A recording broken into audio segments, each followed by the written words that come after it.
DrDisrespect settles his lawsuit with Twitch. We haven't talked with Disrespect in a while. No, not in a long time. We still don't know why he was banned. Well, probably part of the settlement is you will never talk about why you were banned, sir.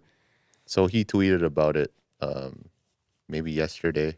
Moving on. I have resolved my legal dispute with Twitch. No party admits to any wrongdoing. DrDisrespect. Signed. That's a weird... I know.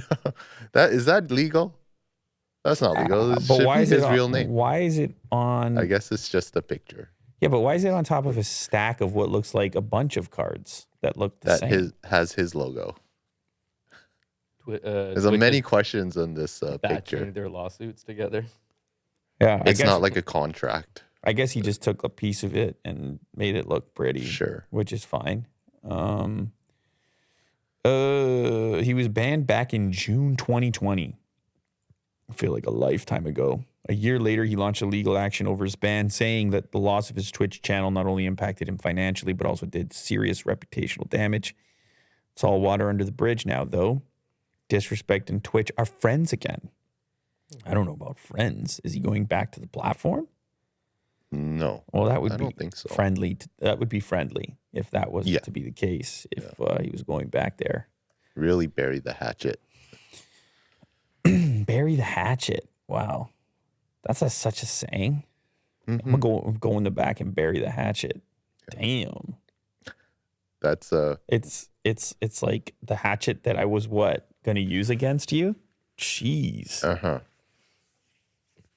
Right? I don't know. I mean, maybe it must mean something else, or maybe it just means that. I feel like it might be that. Like I was looking up we were talking about the bulldog thing earlier. Like, you know why they're called bulldogs? Oh, that's why.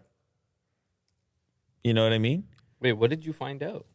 About the hatchet or the bulldog? The bulldog. Bull baiting. Remember I told you. Right. You told me about this. The bulldog would be trying to tackle the bull. It would be a sport. Right. They'd be gambling and try to breed a dog that can wrap its face around a bull. Yeah.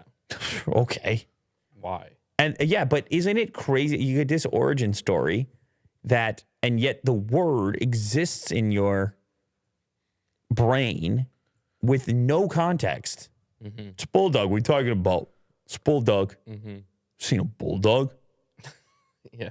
Right? But at no point is it discussed. It's like time eliminates the description that a word can just be long enough.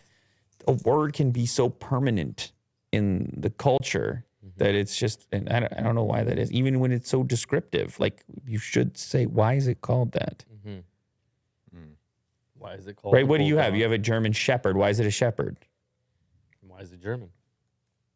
Well, I know why it's German, and why? and I know why it's a shepherd. So do you, because a herding dog. Exactly. So it actually is a shepherd.